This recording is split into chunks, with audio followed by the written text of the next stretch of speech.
Welcome to the Virtual College Exploration for all California students, sponsored by the College2Career Fairs and StriveScan.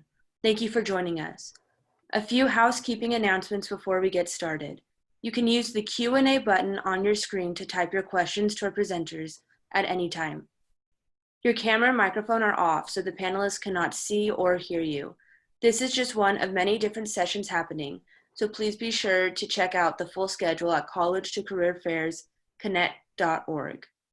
This presentation is being recorded and will be available within about a week at the same website, College2Career.Connect.org.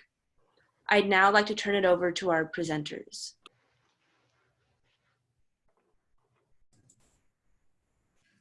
Everybody, welcome. Thank you so much for joining us here today. I know we have a very kind of short schedule to try and get everybody in here, so I'm going to do my best to try and fly through all of my information so all of my colleagues can have time to present as well. And at the end of all of our presentations, we will go ahead and take questions. So feel free to go ahead and send in your questions in the chat box below. And without taking up further time, I'm just going to go ahead and get started. So I'm going to go ahead and share my screen. So welcome, my name is Gina Lee. I'm with Pacific University, Oregon. I'm one of the Associate Directors of Admissions here. And I'm going to talk a little bit about our school. So at Pacific, I'm going to see if I can get this started here. Awesome. So location-wise, we are located in Oregon. We actually get a lot of confusion from specifically Alaska Pacific University, University of the Pacific, Azusa Pacific. We are not affiliated with any of the other Pacific universities out there. So we are the one in Oregon. We're about half an hour from downtown Portland, just under an hour from the coast, and about 15 minutes from the Silicon Forest. That's the nickname that they have there, and a lot of our students will actually do some of our internships there as well. And I know this is a talk that's more towards liberal arts and social justice, and so I can talk a little bit about that. Quick facts about Pacific and Forest Grove area. We are a small college town. So we just have about 26,000 students in the city of Forest Grove. We do have all 4 seasons. It's not just straight up here in the Pacific Northwest. So right now it's a beautiful autumn day in the 80s with all the leaves changing. So we do have some variation in weather up here. We also have about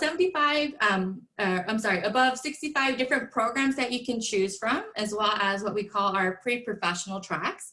And these are kind of pathways to help students get into graduate programs afterwards and internships. And so these are some of the different academic programs that we have available. 100% of our classes are taught by professors, and this is probably a huge kind of factor for a lot of students, is that you actually do have a connection with your professors, and you're not just going to be a sea of faces and a number and stuff. So 100% of our classes taught by professors, 10-to-1 student to faculty ratio. We have just under 1,900 undergrad students, so it's fairly small. We're kind of unique. Our grad program is slightly bigger than us, and they're located in several different campuses throughout the state.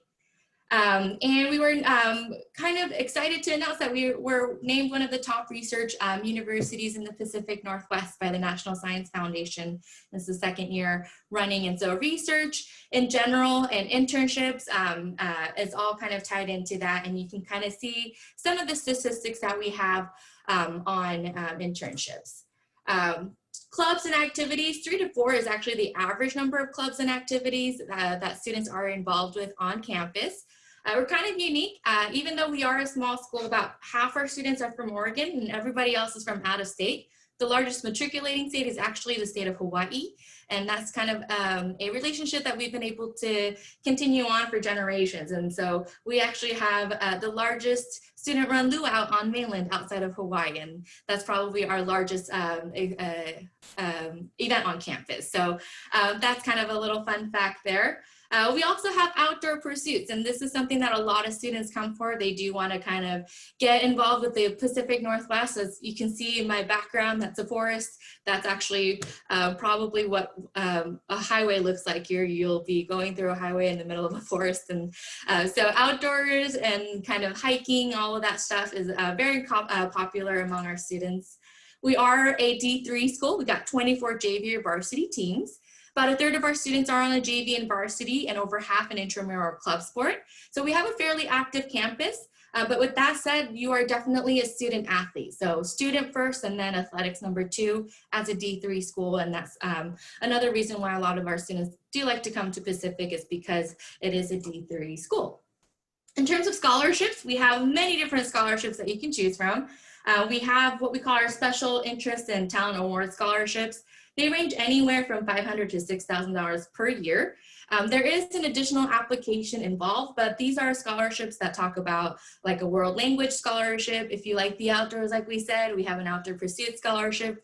We have one for music, speech and debate, a lot of math and science, so a lot of different ones that you can choose from. The great thing about that is you actually don't have to major in these areas to get the scholarship. So I do have a student who's a pre-med student who has a music scholarship, and that's just something that she really enjoys. We also have our academic scholarships, and I just realized this has our old information. We are very happy to announce our academic scholarships are actually from $15,000 to $27,000 per year.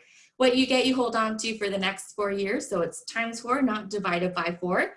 And we also have what we call our senior preview scholarship day. This is an online event where we ask you to come and participate. You'll listen to our faculty and students and get to ask them questions, learn a little bit more in depth about Pacific and not the 7 minutes that I'm trying to fly through here.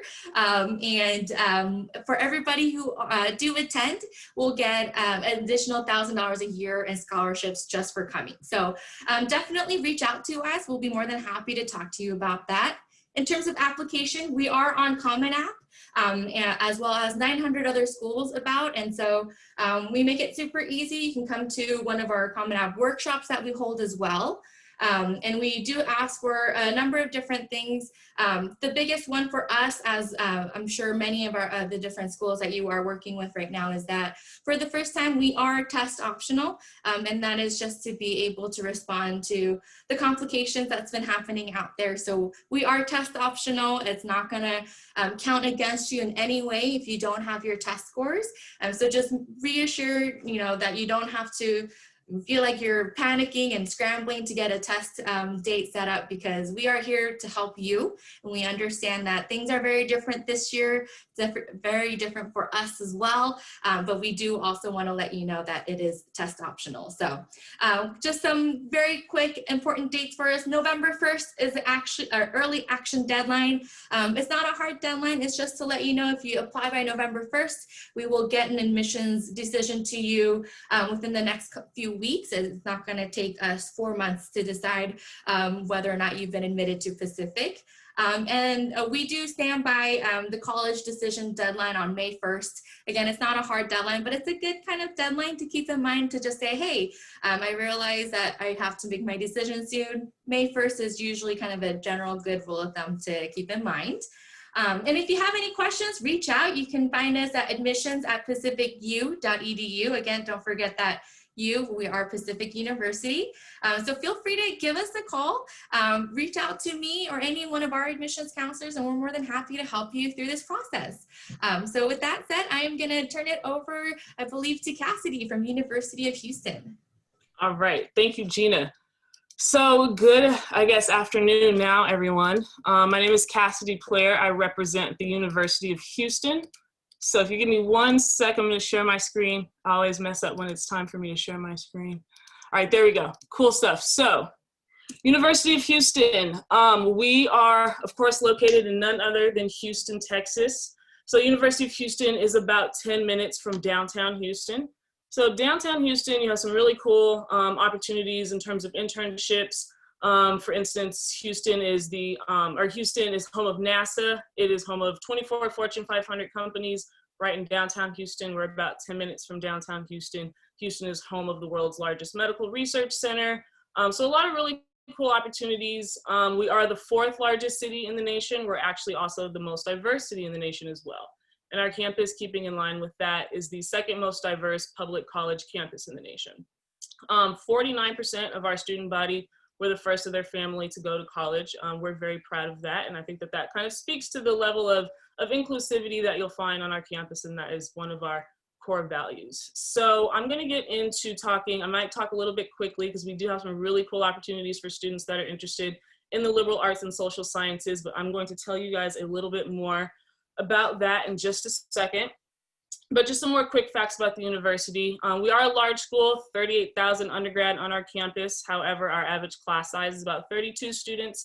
So we can give you access to that large school experience with the football games and the tailgating and all of that stuff.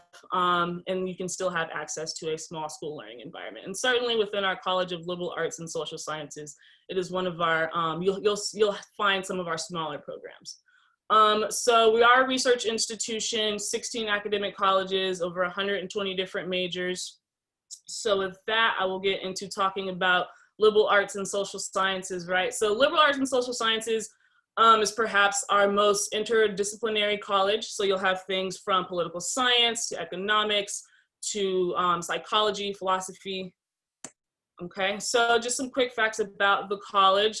They offer over 70 degrees, and they have about 2,000 classes and 13 academic departments and about 1,200 students. So then certainly that 1,200 students is dispersed amongst, amongst all of these different programs and academic areas of study. So just a few that I'd like to highlight, beginning with our College of Communications. So this is where you'll find majors like strategic communications, communication studies, journalism, health communication, and then what I would like to highlight within their college is their media production program. So this is where I kind of steer students that come and say that they're interested in filmmaking. So that could be look like a variety of different things for different students. That could be from writing to actual media production. So our media production program, it is an electric field production oriented program. They teach classes in areas such as digital cinematography, producing and directing, and documentary filmmaking. I'm sorry. So this photo that you see to the right, this is their telecommunications center. So this is where you'll have like state-of-the-art equipment, from cameras to monitoring equipment to audio engineering equipment and things like that. So we certainly pride ourselves in being able to offer students a great education, of course, inside the classroom, but also the resources that they need to kind of get their hands dirty, so to speak, outside of the classroom as well. So then, of course, within our College of Sociology, you can either, they have a Bachelor's of Arts track, a Bachelor's of Science track, and then within that, you can either focus on health and medicine or workplace diversity. So certainly important, dynamic fields, of course. And I think within the city of Houston, of course, Houston does have a very thriving economy with NASA and all the 24 Fortune 500 companies. However, Houston is a city that has several disadvantaged areas too. So I think if you're a student that's interested in working with these different communities and really trying to make impact, there's certainly a lot of room to make impact in a city like Houston. So then, of course, am I skipping slides here? Okay, yeah, it skipped a slide. Okay, but anyway, let me go to the one I was looking for. Okay, yeah, I did skip a slide. So I do want to talk about our accelerated master's pathways. So this is, they work really kind of in conjunction with our College of Political Science. A lot of these programs are coming out of that area. So they have, for instance, a bachelor's and a master's in political science. That'll take you 5 years. So it'll save you a little bit of time and a little bit of tuition dollars. And you do have the opportunity to work on a thesis. And then they also have a Bachelor's of Arts in Philosophy, and you can do that in conjunction with your Master's in Public Policy. Also, our School of Public Policy has a program that'll also allow a student to earn their Bachelor's in Psychology, as well as our honors program. You will be a liberal studies major in you're working on your MPP as well. And then, of course, also within our honors college, you can also be a liberal studies major, and you can work on your JD. So that's the degree that you get from law school. So without having to graduate from your undergrad, apply to law school, take the LSAT and all of that stuff, you can kind of do it in a more formalized and accelerated, so to speak, pathway. So that'll take you 6 years. And it is, I want to reiterate, housed at our honors college. So then I'll go back, going a little bit out of order. So then, of course, some of our other programs that are a little bit more sports oriented that house some more of our Bachelor of Science programs would be in the areas of health, kinesiology, and fitness and sports. Us being a research institution, the world's largest medical research center, so the Texas Medical Center is in Houston. So you certainly have some really cool internship opportunities in these areas. And you can major in either one of these things. So we offer a BS in either one of these things. And then we also have a program in sports administration, which is in our College of Liberal Arts and Social Sciences. And then just very quickly, I'll highlight our Latin American and African American Studies programs. So African American Studies, this is the first year that they're offering a bachelor's degree. In the past, it has only been a minor. They have a study abroad trip that they do every year to Ghana. Really cool. And then our Latin American Studies program, also a newer program. They offer a Bachelor's of Arts in Spanish, and they have several different minor pathways, including one that is Spanish for business. Pretty cool. And then also like to highlight, so just some opportunities for a student that is in the College of Liberal Arts and Social Sciences, right? So like I was saying before, Houston, dynamic city, diverse city amongst ethnicity, amongst income levels. So a lot of different types of people, a lot of different perspectives, a lot of different communities to serve. So just kind of geographically where we're located in the city of Houston, we're like 10 minutes from downtown. So we are in the middle of the city. So we're kind of uniquely located to be kind of in connection with these various communities. And that being said, we have different nonprofits and initiatives that we have established partnerships with, or they're either housed in our university that you have the opportunity to be involved with. So just to highlight a few of those, our School of Public Affairs has an internship opportunity. We have our School of International Affairs has an internship opportunity. Our Civic Engagement Boot Camp, our College of Liberal Arts and Social Sciences also offers its own scholarships. And then of course, being a research institution in a very diverse city, you have a large faculty. So our student to faculty ratio is 1:21. So you have a host of different professors that are engaged in a variety of different areas of research. So if you're a student that wants to come and do research, and I know we hear research and we think of like Dexter's Laboratory and all of that, but certainly you want to do research in the liberal arts and social sciences as well. So it's very accessible on our campus. And the last thing I'll leave you guys with is that we do have opportunities for students to pay out-of-state, to have their out-of-state tuition waived. So this is a merit-based opportunity. So if you're towards the top 25% of your class, about a 3.65 GPA, you'll be a great candidate for this scholarship opportunity. And this is in addition to a separate scholarship that's kind of attached to this. So you'll get the cash from the scholarship, and you'll only pay our in-state tuition, which is $4,500 a semester. So I think we're a good fit for students coming from Southern California. I think we're different enough that you can experience something new, but we're similar enough that you won't really experience a great deal of, I guess, culture shock.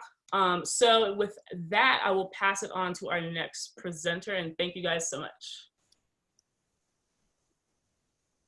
All right, hi guys. I'm Amy with Alaska Pacific University. So I will get us up and running here.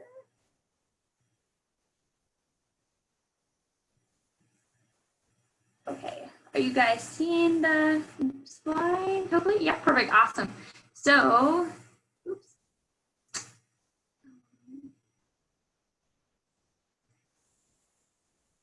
All right, so like I said, my name is Amy with Alaska Pacific University. And so today I'm really glad that you're able to join us, and I can share a little bit more about APU and what we have to offer students. So we are here in Anchorage, Alaska. So we started off as Alaska Methodist University, started classes in 1960.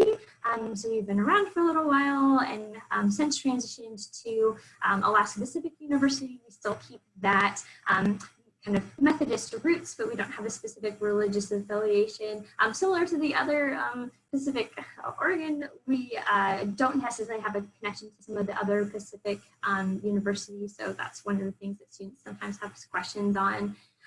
We are committed to the heritage of the Alaska Native education, and so what you'll see is we bring a lot of those traditional pathways and culture and everything to all of our majors, regardless of which program a student might be in. That's all kind of immersed for students to take advantage of and just learn about kind of the Alaska Native history and culture, why they come here. One of the things that's really important, I know we're focusing on liberal arts today. So all of our students take what we call foundational studies courses. And so that's really kind of that core emphasis to liberal arts education, where regardless of, if you're in marine environmental sciences or nursing or creative and professional writing, all of those students are really taking those foundational studies courses to become a well-rounded student, kind of a broad thinker, and have a lot of exposure to different types of things as they go through the major. So this is a little bit of a snapshot. So this is over by our student dorms. And so as you see, we're kind of nestled right next to the mountains and the ocean. Like I said, we're located in Anchorage. We're very small. We have about 530 students total. So that's across all of our programs, undergraduate up through master's and doctorate degrees. We have an 8-to-1 student professor ratio. So same, all of our classes kind of being taught by professors here in the class. Very small, they get a lot of project-based hands-on learning. And we are an Alaskan Native American Indian serving institution. So this is a quick little snapshot of some of our programs. So some of our majors and minors, we'll talk a little bit more specifically about liberal arts here in a second. But this just gives you a quick snapshot of some of the different programs that we have for students. One thing that I'll say about students as they choose their major, we have a lot of students working back and forth. So if you see something that's really interesting in one area, but you might want to pick up a second major or a minor, that's totally something that a lot of our students do. As well as being such a small university, there's a ton of cross collaboration between departments and faculty and students working on similar projects. One of the things that will kind of transition into liberal arts. So kind of liberal arts, what that looks like at APU is, again, a lot of that interdisciplinary work, kind of cross collaboration between departments and students, where you could be in an environmental ethics course, and you're in there with marine environmental science students, you're in there with psychology students, with liberal studies students, and they're all bringing that broader perspective. And so you're maybe taking a challenge or a project that we're working on for one of the community organizations here in town, but there's students from all different majors that are working towards that problem and figuring out how to come up with a solution and bringing kind of their maybe specific major interests, but they're, again, kind of back to that broader way of thinking, where they're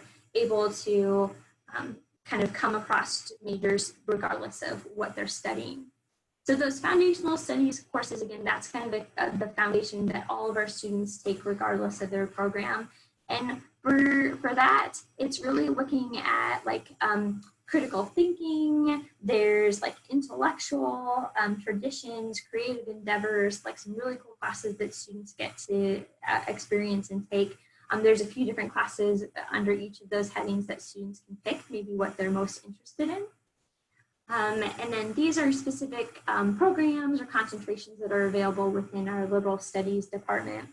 And so one of the things that a lot of our students find is, especially as they're trying to figure out what they want to major in, or they're just kind of figuring out what career paths, is it's very common now for students to have multiple careers over necessarily their lifetime. And so what we're trying to teach students is, again, to be that broad thinker and a good learner, where you're having a lot of transferable skills. So you're not necessarily, if you're looking for that specific job, a lot of times it doesn't just tie into one major. You're bringing in areas across lots of different disciplines that you might bring into that when you actually get into the workforce.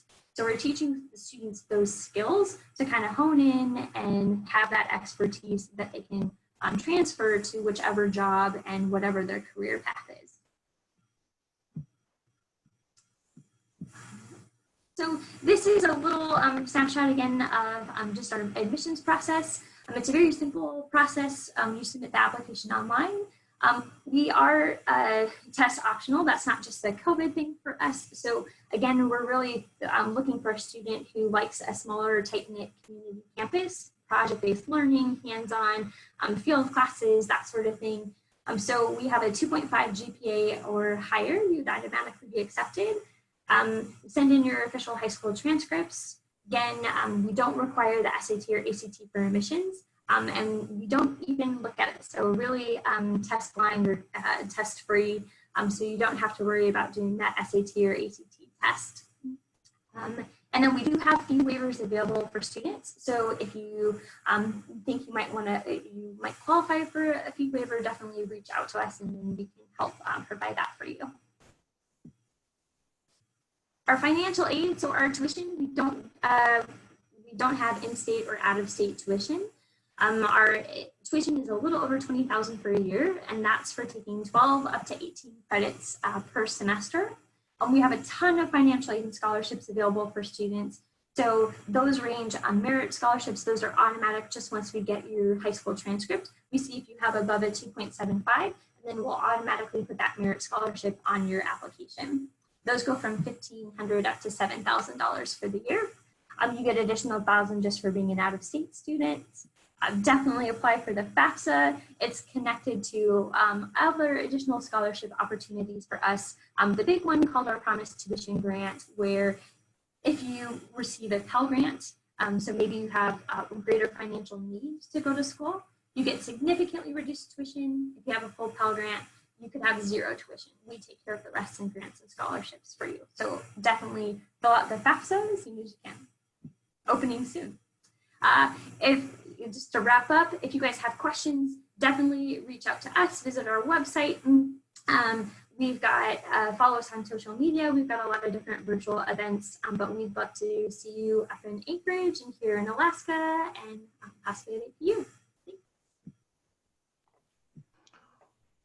All right, super. Thanks, Amy. My name is Richard Bodenhausen. I'm going to do something a little different than the other panelists. I was asked to talk about the value of the liberal arts. So in some respects, I'm plugging most of the schools today, not just Westminster College, where I am in beautiful Salt Lake City.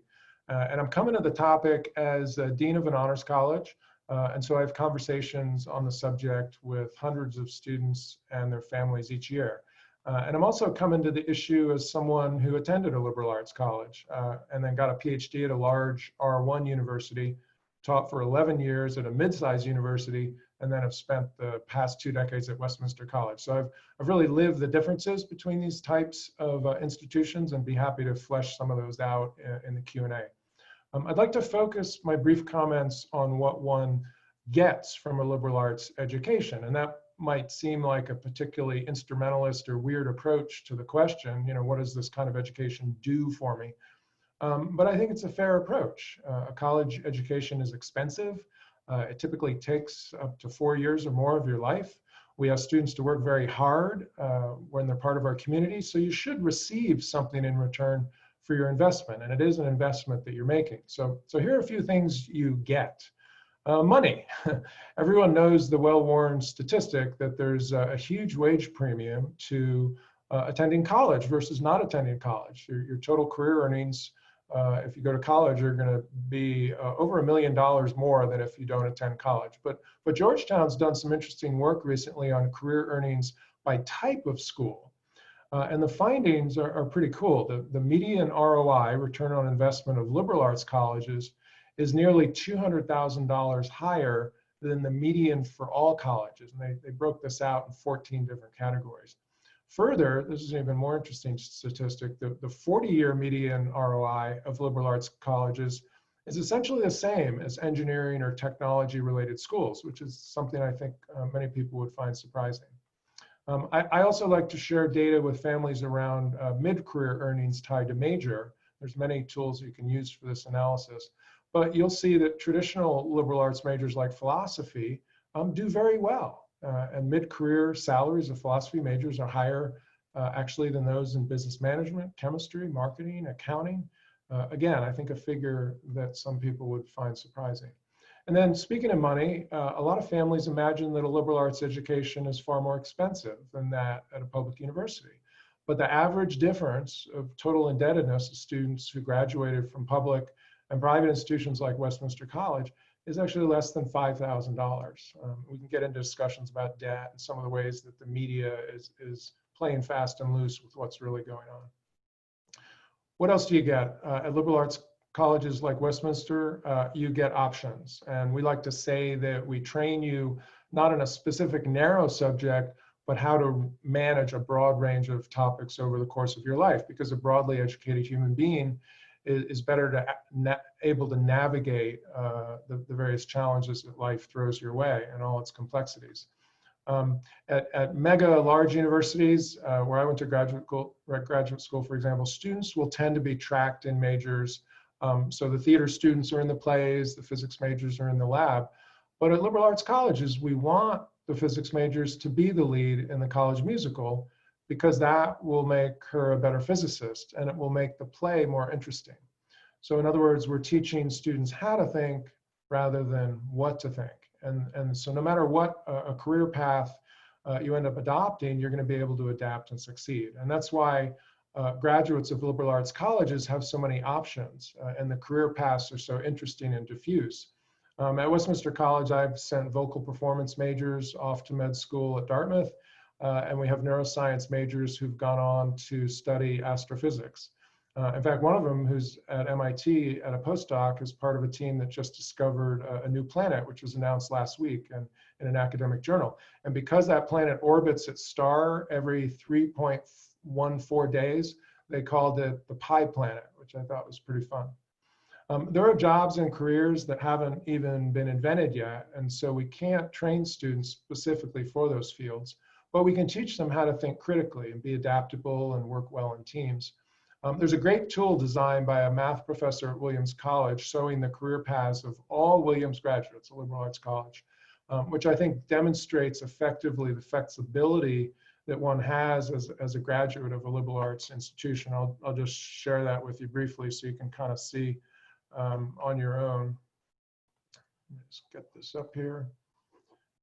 So if you basically how this works is you hover over the particular major, so here political science, and then you follow the various pathways to individual careers. And you can see coming out of political science, the pathways are very diffuse across broad industries. You can also flip it and look where individual career paths come from by major.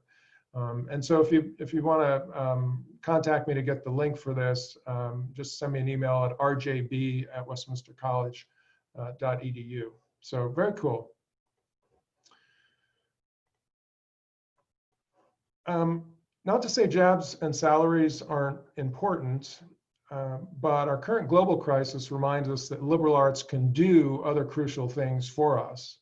James Friedman, who's a former president of Dartmouth College, he maintained that with the liberal arts, and this is one of my favorite quotes, he says, we're better able to make sense of the events that either break over us like a wave or quietly envelop us before we know it like a drifting fog. For when the ground shakes and shifts beneath us, a liberal education provides perspective, enabling us to see life steadily and to see it whole. And what I want to argue is that in this time of COVID, climate change, political, social unrest, the liberal arts have never been more important. And so I encourage you strongly to consider that option for your college selection.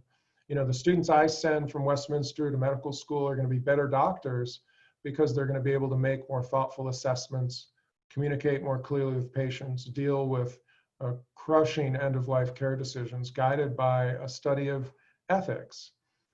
You know, we study the urgent issues that those who've studied the liberal arts for thousands of years have always taken up because they're the central questions of humanity.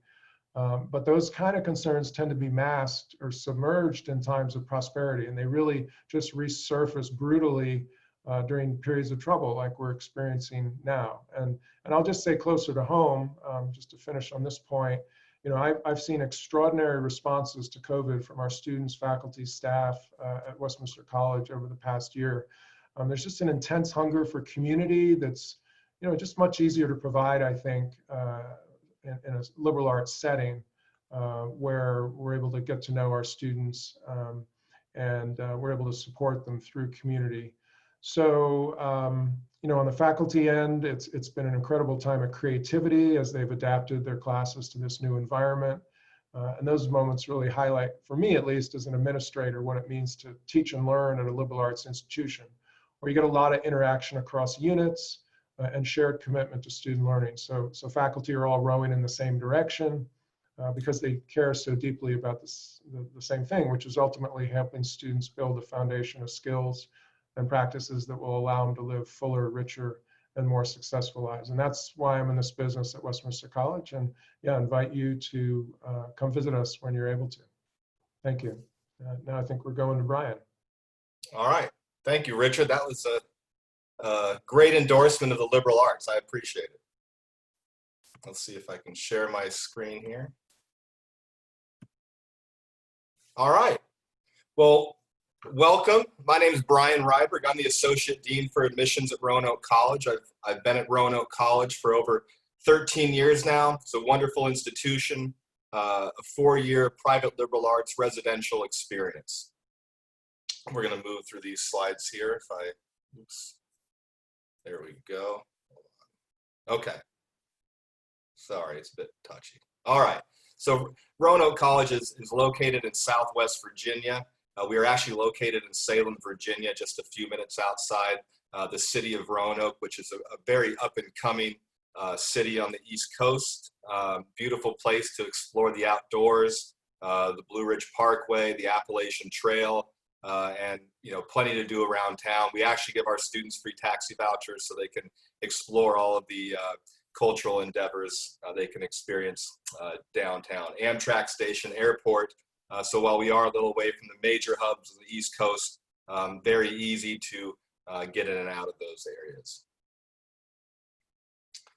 We have just about 2,000 undergraduate students. We are only an undergraduate institution.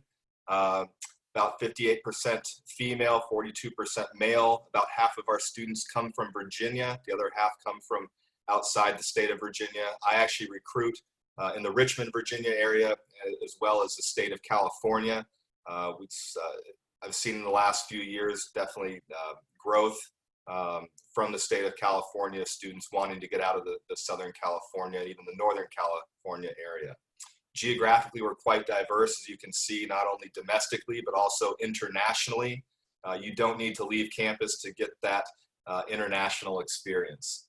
Average class size 18, small class sizes, I'm sure, like many other liberal arts schools, and we have over 1,000 career mentors that help our students navigate graduate school and different career paths.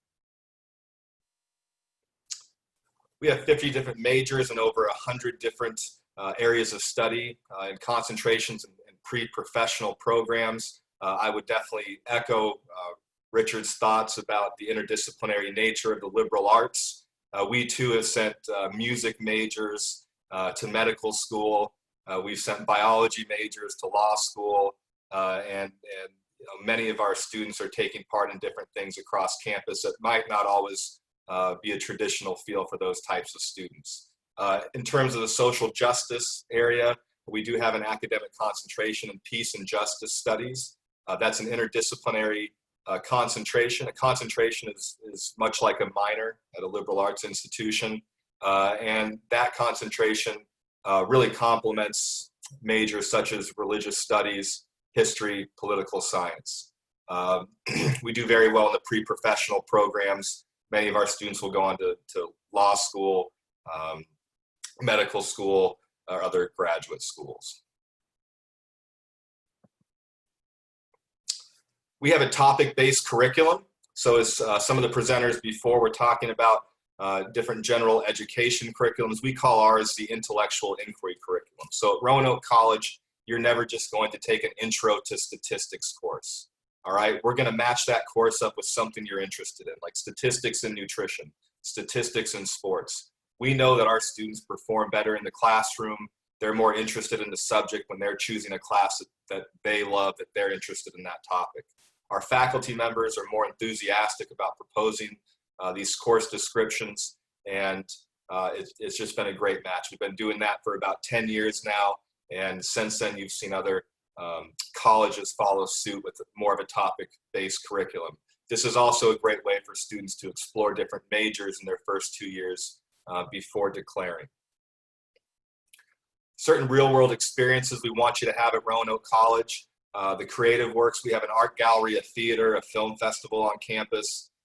Research, undergraduate research is huge for us and a big advantage to going to a small liberal arts school.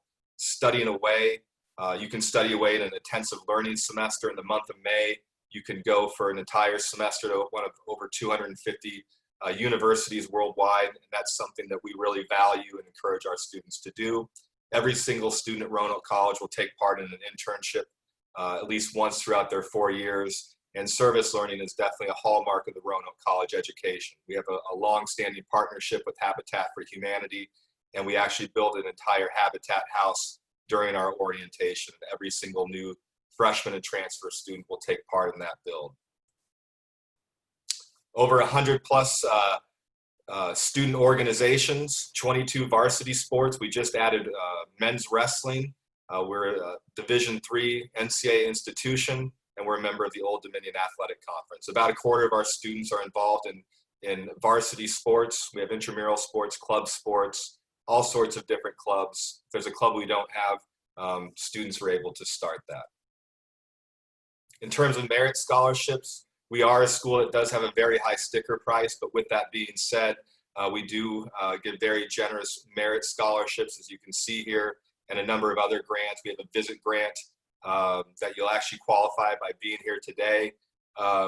We have a fellowship and honors program. We have a fine arts scholarship, the FAFSA filer scholarship, and the FAFSA will be open tomorrow, so please get out there and file your FAFSA. And there are a few other ways to receive some outside aid that we can cover. Just some deadlines. Obviously, Early Action 1, we are a school that does have release dates. So Early Action 1 has passed us by. Those students will receive their decisions on Friday. Early Action 2 and Early Decision is binding. That deadline's November 18th. And then, of course, we do recognize the May 1st national deadline. This is our motto, our purpose, to help you find yours. You can see my contact information below. So please take that down if you have any questions, or you can look me up on the website. And I think with that being said, we've got a few minutes for questions. Thank you.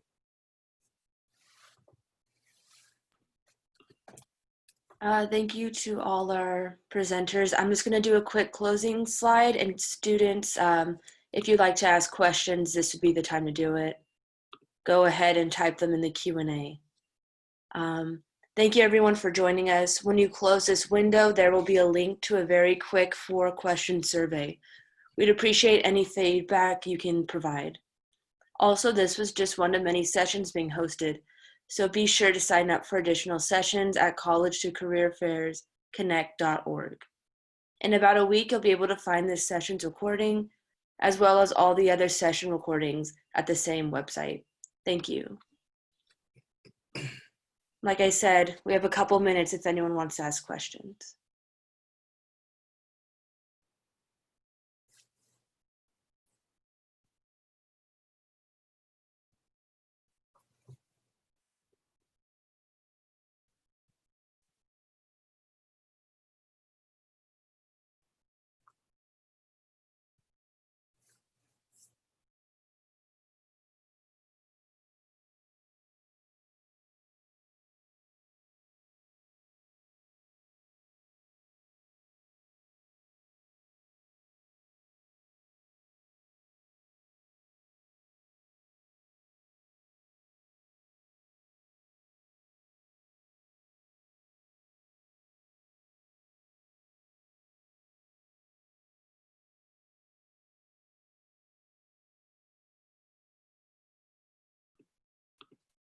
If there are no questions, I'm going to end the session. Thank you, everyone.